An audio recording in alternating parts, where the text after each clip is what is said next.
अस्सलाम वालेकुम। आपको आज के प्रोग्राम में खुश आमदीद। 27वीं आईनी तरमीम का मसवदा बिल आखिर सेनेट में पेश कर दिया गया। वफाकी वजीर कानून आजम नजीर तारड़ ने सेनेट इजलास में तरमीम का मसवदा जो है वो ऐवान में पेश किया। इस दौरान ऐवान में अपोजिशन अरकान की जानिब से शोर शराबा जारी रहा। सेनेट इजलास से खिताब करते हुए वजीर कानून आजम नजीर तारड़ ने कहा कि नवंबर के आखिर में chairman joint chiefs of staff committee का ओहदा खत्म कर रहे हैं।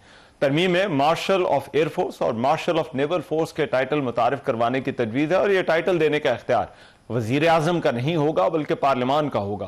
उन्होंने कहा कि तजवीज है कि आर्मी चीफ जो है वो चीफ ऑफ डिफेंस फोर्सेज होंगे।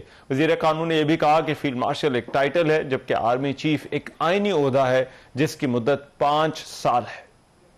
In the Constitution, in Article 243 for Clause 4, following shall be substituted, namely, the President shall, on the advice of Prime Minister, appoint the Chief of Army Staff, concurrently the Chief of Defence Forces, the Chief of Naval Staff और Chief of Air Staff की appointment भी उसी तरह वज़ीर आज़म की advice पे हुआ करेगी। जो नई क्लॉजेस डाली गई हैं वो 5, 6, 7, 8, 9, 10, 11 हैं। 5 कहती है notwithstanding anything contained in Clause 4 of Chairman Joint Chief of Staff Committee shall stand abolished with effect from 27th day of November 2025। जो मौजूदा chairman joint chief of staff committee हैं सर वो भी हमारे कौमी हीरो हैं, लेकिन इसके बाद नई तकर्री नहीं होगी क्योंकि हमने चीफ ऑफ आर्मी स्टाफ जो हैं उन्हीं को चीफ ऑफ डिफेंस फोर्सेस की जिम्मेदारी सौंपनी है। वजीर कानून ने यह भी कहा कि 27वीं आईनी तरमीम के तहत जजेस के ट्रांसफर के मामले पर एग्जीक्यूटिव के इख्तियारात में कमी लाने और ये इख्तियार जुडिशल कमीशन के सपुर्द करने की तजवीज़ दी गई है। आजम नजीर तारड़ ने कहा कि चार्टर ऑफ डेमोक्रेसी में आईनी अदालत से मुतालिक जो पुराना वादा था उस पर इत्तफाक राय हो गया है। इससे पहले 27वीं आईनी तरमीम का जो मसवदा सामने आया उसमें 48 शिकें हैं और 25 सफ़हात पर मुश्तमिल है। मुजवजा ड्राफ्ट के मुताबिक आईनी तरमीमी बिल का मकसद आइन में मजीद तब्दीलियां करना है और अदलिया और फौज पर इस तरमीम के असरात गहरे होने जा रहे हैं। आईनी तरमीम का बिल फौजी क़यादत के ढांचे को तब्दील कर देगा। मुसवदे के मतन के मुताबिक आर्टिकल 243 में मुजवजा तरमीम के मुताबिक सदर मुमलिकत वज़ीर आज़म की एडवाइस पर चीफ ऑफ आर्मी स्टाफ का तकर्रुर करेंगे और चीफ ऑफ आर्मी स्टाफ जो है वो चीफ ऑफ डिफेंस फोर्सेज भी होंगे। Chairman joint chiefs of staff committee का ओहदा जो है वो खत्म हो जाएगा। वज़ीर आज़म आर्मी चीफ की सिफारिश पर नेशनल स्ट्रेटेजिक कमांड के सरबराह का भी तकर्रुर करेंगे। Field marshal, marshal of air force और एडमिरल ऑफ फ्लीट का रैंक, मरात और वर्दी ताहयात रहेंगे।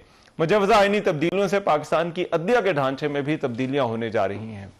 वफाकी आईनी अदालत के फैसले का इतलाक पाकिस्तान की तमाम अदालतों समेत सुप्रीम कोर्ट पर भी होगा। सुप्रीम कोर्ट के किसी फैसले का इतलाक वफाकी आईनी अदालत पर नहीं होगा। आर्टिकल 63A में लफ्ज सुप्रीम बदलकर फेडरल कॉन्स्टिट्यूशनल करने की तजवीज है। मुसवदे के मुताबिक सदर मुमलिकत हाई कोर्ट के किसी भी जज को जुडिशल कमीशन की सिफारिश पर ट्रांसफर करने के मजाज होंगे। मुजवजा ड्राफ्ट के मुताबिक आईनी अदालत 7 जजेस पर मुश्तमिल होगी। वफाकी आईनी अदालत और सुप्रीम कोर्ट के 2 सीनियर जजेस जुडिशल काउंसिल के मेंबर भी होंगे। वफाकी आईनी अदालत या सुप्रीम कोर्ट के किसी जज को चीफ जस्टिस सुप्रीम कोर्ट या चीफ जस्टिस आईनी अदालत मुश्तरका तौर पर 2 साल के लिए नॉमिनेट कर सकेंगे। सुप्रीम कोर्ट और आईनी अदालत के चीफ जस्टिस की सीनियरिटी का तयन बतौर जो है वो चीफ जस्टिस होगा। मुसवदे के मुताबिक जजेस के तबादले का इख्तियार सुप्रीम जुडिशल कमीशन को जो है वो दिया गया है और हाई कोर्ट के चीफ जस्टिस का तबादला नहीं किया जा सकेगा। ऐसे किसी जज का तबादला नहीं किया जाएगा जो किसी दूसरी अदालत की सीनियरिटी पर असरअंदाज होकर चीफ जस्टिस से सीनियर हो जाए। इस मामले पर तहरीक तहफ़्फ़ुज़ आईन पाकिस्तान ने अब तमाम सियासी जमातों के कायदीन से भी राब्ते करने का फैसला कर लिया है, जबकि सेनेट से तरमीम की मंजूरी के मामले में तहफ़्फ़ुज़ात दूर करने की गर्ज से वज़ीर आज़म शहबाज शरीफ ने भी इत्तेहादी जमातों के सेनेटर्स को कल मदऊ कर लिया है। अब 27वीं आईनी तरमीम का जो मामला है इसमें कुछ बड़ी बुनियादी तब्दीलियां खास तौर पर अदलिया और फौज के हवाले से होने जा रही हैं। ये क्या होंगी और फिर इनके असरात क्या होंगे, पाकिस्तान की सियासी जमातें इस मामले को किस तरह से देखती हैं, इस पर प्रोग्राम में सबसे पहले बात होगी और पाकिस्तान पीपल्स पार्टी के सीनियर रहनुमा सेनेटर नैयर बुखारी साहब इस वक्त मेरे साथ मौजूद हैं। उन हवाले से मजीद बात करते हैं। नैयर बुखारी साहब, थैंक यू सो मच, बहुत शुक्रिया आपके वक्त का। अब इसमें 2 बुनियादी मामलात हैं, एक तो फौज के ढांचे में जो तब्दीली हो रही है इंतजामी ढांचे में उस हवाले से, और फिर अदलिया के हवाले से। लेकिन पहले मैं जरा फौज के हवाले से आपसे जानना चाहता हूं। जो आर्टिकल 243 है, इस पर पीपल्स पार्टी ने भी इन तब्दीलियों की हिमायत करने का फैसला किया। क्यों आप समझते हैं, या क्यों पीपल्स पार्टी ये समझती है कि ये तब्दीलियां जो है वो होनी चाहिए, या इस वक्त इनकी जरूरत है? शुक्रिया। गुजारिश ये है कि ये जो अमेंडमेंट्स की गई हैं इस पे, तो स्ट्रक्चरल थिंग है जो एक आर्म फोर्सेस के हवाले से जी, और उस पे चेयरमैन जॉइंट चीफ जो था उसको अब पोजीशन, तो उसका नाम एक बदला गया है, services chief, defence services chief होंगे। और माजी में जो चेयरमैन जॉइंट चीफ होता था वो बाय रोटेशन होता था। यू वुड रिकॉल जब भुट्टो शहीद के जमाने से ये जब ये बना, उससे 1973 की कॉन्स्टिट्यूशन से पहले कमांडर इन चीफ हुआ करते थे। चीफ ऑफ आर्मी स्टाफ का बाद में ये नॉमिक्लेचर आया, और फिर क्योंकि तीनों सर्विसेज के ऊपर एक चेयरमैन जॉइंट चीफ भी रखा गया। अभी जो फील्ड मार्शल का ऑफिस है वो भी वो एक टाइटल है, एक टाइटल जो दुनिया में बहुत सारे ममालिक में भी है। सेकेंड वर्ल्ड वॉर में भी जनरल मनकूबरी मार्शल, उसको फील्ड मार्शल बनाया गया। पाकिस्तान में अयूब खान को फील्ड मार्शल बनाया गया। और अभी जो कारकर्दगी थी हमारी आर्म फोर्सेस की और चीफ ऑफ आर्मी स्टाफ की, और उसको हमारे मुल्क पर तो बहुत ज्यादा पजीराई भी मिली, एक्नॉलेज भी हुआ, इंटरनेशनल भी हुआ। ऑब्वियसली जो सर्विसेज उन्होंने मुल्क और कौम के लिए रेंडर की, उसके मुताबिक फील्ड मार्शल का एक औहदा भी दिया गया।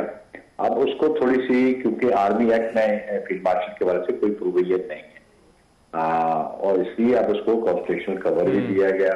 ठीक है। और ये भी हुआ कि इवन एयरफोर्स में भी और नेवी में भी ये पोजीशंस दी जा सकती हैं। एक ये बात है। बाकी और उनकी अपॉइंटमेंट्स तो वही पुराना तरीका ही है, prime minister has to recommend and president has to appoint. बाकी ये कोई नाम की तब्दीली जरूर है, और कोई चेंजेस नजर नहीं आती। ठीक है, राइट। और अब बुखारी साहब, ये जो कॉन्स्टिट्यूशनल कोर्ट का आइडिया है या तजवीज़ है, आप खुद भी वकील हैं, अच्छी तरह से इन मामलात को समझते हैं, आपके ख्याल में क्या वजह थी कि आईनी बेंच से कॉन्स्टिट्यूशनल कोर्ट की तरफ अभी ट्रांजिशन करना जो है वो वक्त की जरूरत है? देखिए, आप पाकिस्तान की जुडिशियल हिस्ट्री को एग्जामिन करें ना, तो आपको जिस नतीजे पर पहुंचेंगे, जो सुप्रीम कोर्ट के हवाले से जो डिसीजन होते रहे और कॉन्स्टिट्यूशनल मैटर्स जो होते रहे, उस पर फॉरन अगेंस्ट दलाइल तो आ सकते हैं, लेकिन जजमेंट्स भी आपके सामने। और फिर वो भी देखेंगे, जब भी 58(2)B एक्सरसाइज हुई तो उसमें जुडिशरी ने अवामी राय का ख्याल भी नहीं रखा और कॉन्स्टिट्यूशन का ख्याल भी नहीं रखा, और एंडोर्स किए उन्होंने। बेगम नसो भुट्टो केस देख लें, आप जफर अली शाह केस देख लें। तो इसलिए ये समझा गया कि कॉन्स्टिट्यूशनल कोर्ट होनी चाहिए और तो फेडरेटिंग यूनिट की रिप्रेजेंटेशन होनी चाहिए। ठीक है। तो ये बहुत जरूरी था, इसीलिए चार्टर ऑफ डेमोक्रेसी भी साइन हुआ। सेकेंडली मैं समझता हूँ कि जो वर्कलोड है वो सुप्रीम कोर्ट पे बहुत ज्यादा है। जो सिविल और क्रिमिनल मैटर्स एपलेट फोरम पे थे सुप्रीम कोर्ट पे, आज पेंडेंसी 65,000 हो गई है। बहुत सारा टाइम कंज्यूम तो कॉन्स्टिट्यूशनल इश्यूज पे हो जाता था। तो इसलिए कॉन्स्टिट्यूशनल इश्यूज के लिए कॉन्स्टिट्यूशनल कोर्ट बनाएगी। बनाना तो हम 26 अमेंडमेंट भी चाहते थे सामा, लेकिन जिन्होंने वोट करना था उसमें तो कुछ लोगों का ख्याल था, और बिलखुसूस मौलाना फजल रहमान साहब ने सजेस्ट किया कि कॉन्स्टिट्यूशनल बेंच बन जाए। लेकिन अब हम समझते हैं कि कॉन्स्टिट्यूशनल कोर्ट जरूरी है, और उसमें की रिप्रेजेंटेशन का मामला है, क्योंकि पाकिस्तान एक फेडरेटिंग इसके फेडरेटिंग यूनिट्स है, एक फेडरेशन है, तो उसमें कॉन्स्टिट्यूशनल कोर्ट को भी नुमाइंदगी उसमें सूबों की होनी चाहिए। अच्छा। और इक्वल बेसिस पे होनी चाहिए। राइट, लेकिन बुखारी साहब इस पर जो तनकीद है वो ये है कि बहुत ज्यादा इख्तियार जो है वो हुकूमत के पास आ गया है, मर्जी से जजेस जो है वो तैनात होंगे और जो इंडिपेंडेंस ऑफ जुडिशरी है वो इससे कॉम्प्रोमाइज हो गई है। देखिए 18th अमेंडमेंट से पहले अपॉइंटमेंट कौन करता था, जो ये तनकीद करते हैं इनसे पूछा जाए। सिंस 1947 ऑनवर्ड और फिर 1973 की कॉन्स्टिट्यूशन से पहले जब आया तो कौन अपॉइंट करता था जजेस को? It was the high court chief justice, governor and the president. लेकिन आप ये देखें कि 175A के बाद जब आर्टिकल आया तो जजेस की एलिवेशन होती रही, तो सुप्रीम कोर्ट के जजेस ने अपनी मनमानियां की और जो इख्तियार पार्लियामेंट ने दिया पार्लियामेंट्री कमेटी को, उसको बिल्कुल इनइफेक्टिव करके रख दिया इफ्तिखार चौधरी ने। और उस वक्त की जजेस की अपॉइंटमेंट आप देख ले, जजेस के रिश्तेदार बैठे हुए, बाजे, भतीजे, दामाद, उन लोगों की लेक्चर या उनके जो चैम्बर्स थे, उनके चैम्बर्स के लोग एलिवेट हुए। तो उस वक्त तो आपको इतराज नहीं किया आपने, ना मीडिया ने इतराज किया, ना आपने इतराज किया। आज आप तो कब्र वक्त इतराज कर रहे हैं। राइट, लेकिन बुखारी साहब ये जो ट्रांसफर ऑफ जजेस वाला भी मामला है, पहले ही इस पर बड़ी कंट्रोवर्सी है। आपके ख्याल में क्या इससे हुकूमत को बहुत ज्यादा इख्तियार नहीं मिल जाएगा कि अगर कोई जज नहीं पसंद तो उसको किसी दूसरी हाई कोर्ट जो है भिजवा दिया जाएगा या उसका तबादला कर दिया जाएगा? देखिए ट्रांसफर ऑफ जजेस की प्रोविजन तो ऑलरेडी मौजूद थी और उसपे जो इख्तियार था वो प्रेसिडेंट पाकिस्तान के पास था। लेकिन उस पर कंसल्टेशन जिस हाई कोर्ट से आउट गोइंग जज था उसके चीफ जस्टिस और जिस कोर्ट में उसकी ट्रांसफर थी उसके चीफ जस्टिस और कंसेंट की बात थी बिलाशुबा। लेकिन अब एक बड़ा फोरम बना दिया गया, जुडिशल जेसीपी के पास ये चला गया और उन दोनों हाई कोर्ट्स का चीफ जस्टिस जो है वो भी उसके मेंबर होंगे और फिर अपॉर्चुनिटी भी मिलेगी उनको। आप ये भी रिसेंटली देखे ना कि ये इशू क्रॉप अप हुआ इस्लामाबाद हाई कोर्ट के हवाले से जी। सुप्रीम कोर्ट के कहा से ये ट्रांसफर दुरुस्त हुई है, उन्होंने उसको मुस्तरद तो नहीं किया, कॉन्स्टिट्यूशन है। बात इशू आ गई कि जी सीनियरिटी की बात आ गई और उसकी प्रोविजन अब इस कॉन्स्टिट्यूशन अमेंडमेंट में रख दी गई है कि सीनियरिटी कैसे डिटर्मिन होगी। तो ये तो ज्यादा वाज़ेह बात हो गई है, ट्रांसफर पे और सीनियरिटी की बात हो गई है और सुप्रीम कोर्ट की जजमेंट सीनियरिटी के इशू पे उन्होंने रेफर बैक किया प्रेसिडेंट को। अच्छा। तो उस शॉर्ट कमिंग्स को भी इसमें एड्रेस किया गया है। तो मैं समझता हूँ कि किसी फोरम में ही करना है ना। आपको अगर प्रेसिडेंट की पोस्टिंग ट्रांसफर पसंद नहीं कर किसी की भी पसंद नहीं आ रही, अच्छा, लेकिन कोई फोरम तो होता है और डिसीजन मेजोरिटी से होते हैं। जब टॉक अबाउट डेमोक्रेसी तो पार्लियामेंट में भी तो जिनके पास करार होती है फैसले उनके हाथ के होते हैं, उनको रिजेक्ट करने वाले अपोजिशन जरूर है, डिसएग्रीमेंट जरूर होता है। अच्छा। तो लेकिन ये बहुत सारे इश्यूज आते हैं कि मेरा ख्याल है जबरदस्त हम डिस्कस कर रहे हैं। अच्छा, ठीक है, राइट, बहुत शुक्रिया नैयर बुखारी साहब हमारे साथ मौजूद और बात कर रहे थे इन कॉन्स्टिट्यूशनल अमेंडमेंट्स पर। अभी एक ब्रेक ले रहे हैं, वापस आते हैं तो इन्हीं अमेंडमेंट्स के हवाले से जो है वो कुछ मजीद बात होगी इस ब्रेक के बाद।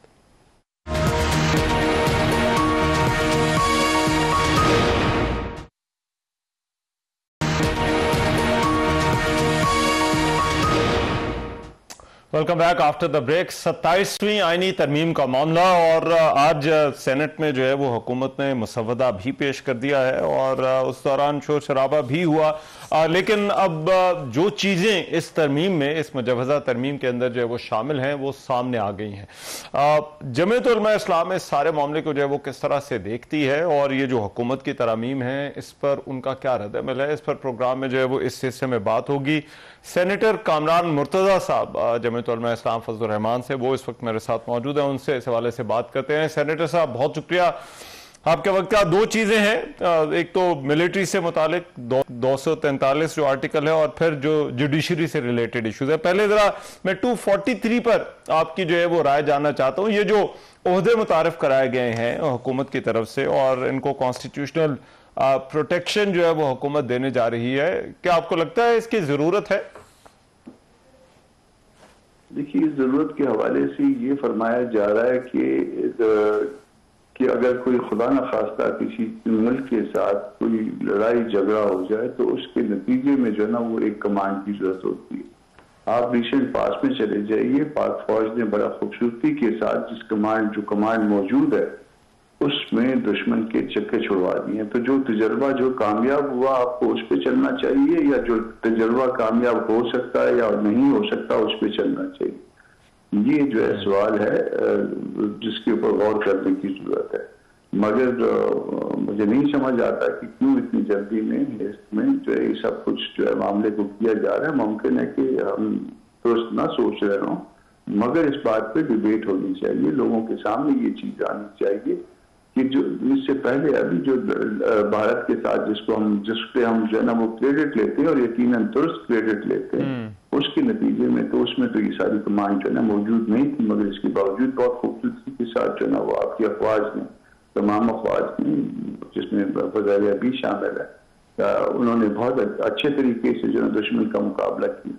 अब आपको क्या प्रॉब्लम है कि आप जो है ना वो सारा कुछ तब्दील कर दें और खुदा न खास्ता ये आपका किया गया तजर्बा अगर नाकाम हो गया फिर क्या करें?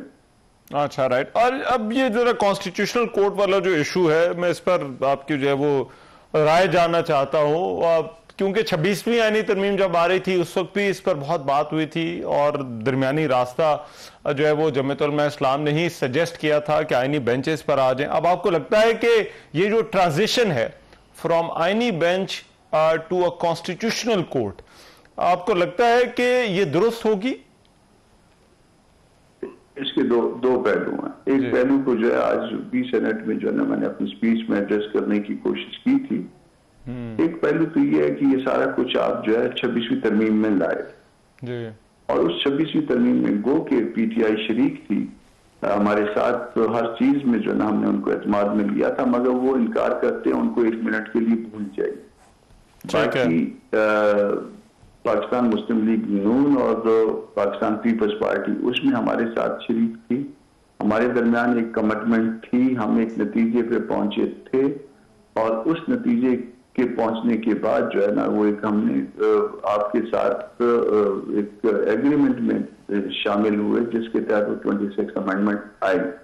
जो चीजें ड्रॉप हो गई थी वो ड्रॉप हो गई, जो चीजें आनी थी वो आ गई।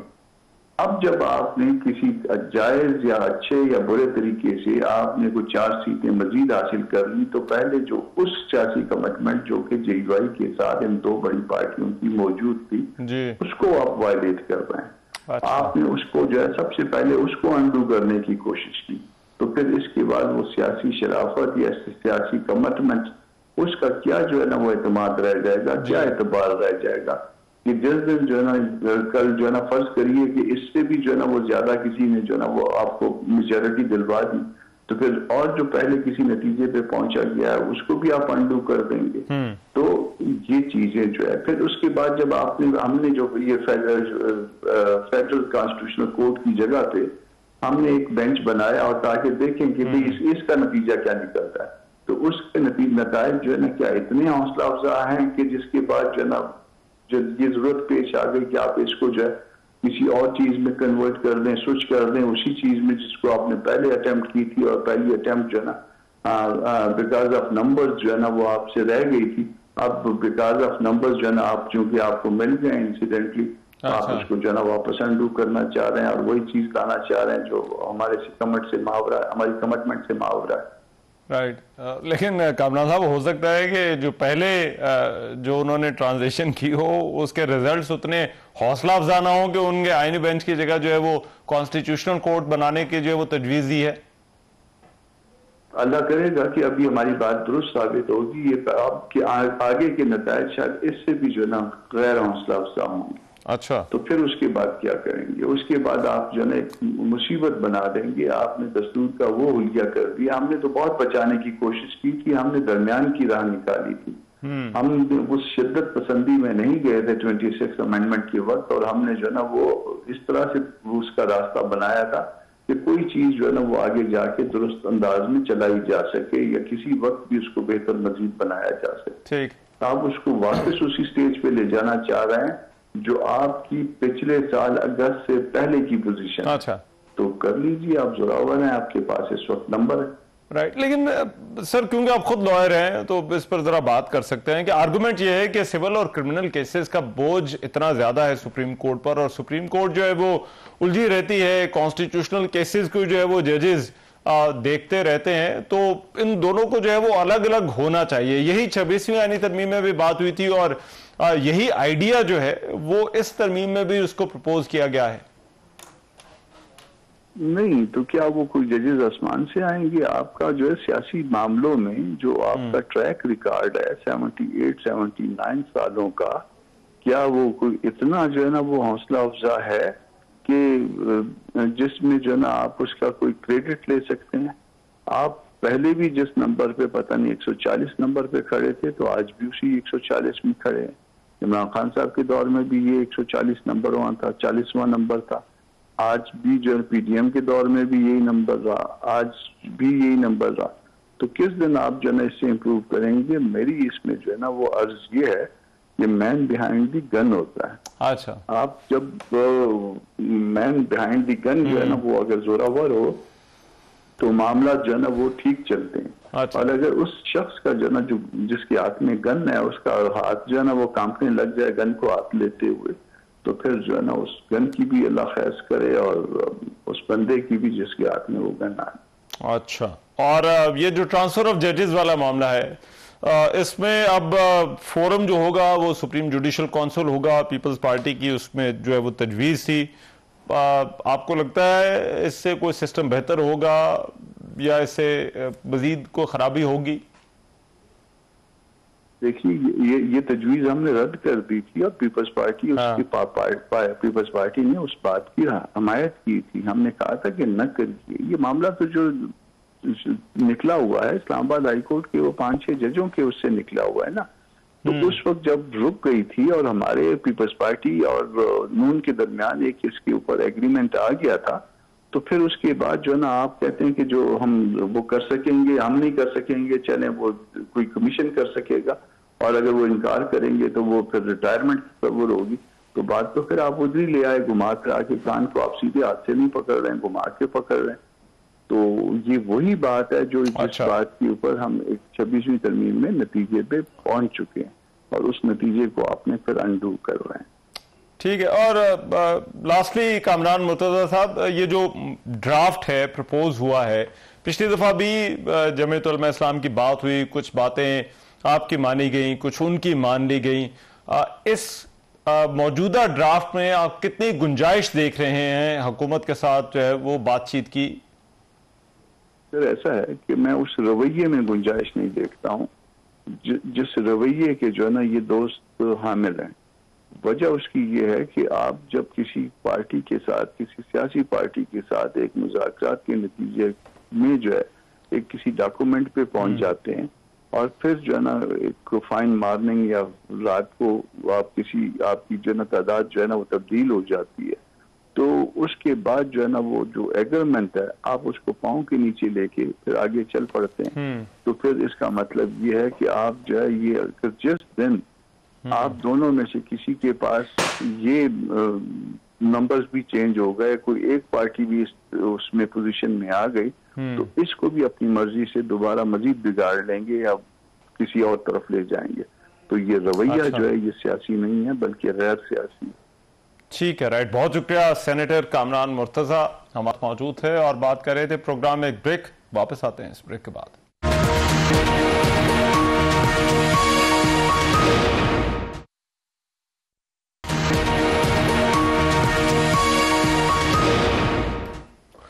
Welcome back after the break. Pakistan और अफगानिस्तान के हवाले से एक अहम खबर ये आई कि इस्तांबुल में होने वाले मुज़ाकरात नाकाम हो गए, जिसके बाद मुज़ाकरात में शामिल पाकिस्तानी वफ्द वापस जो है वो रवाना हो गया था। मुज़ाकरातकार सरहद पार दहशतगर्दी की निगरानी और इसकी रोकथाम के तरीक़ाकार पर गहरे इख्तलाफात को दूर करने में नाकाम रहे।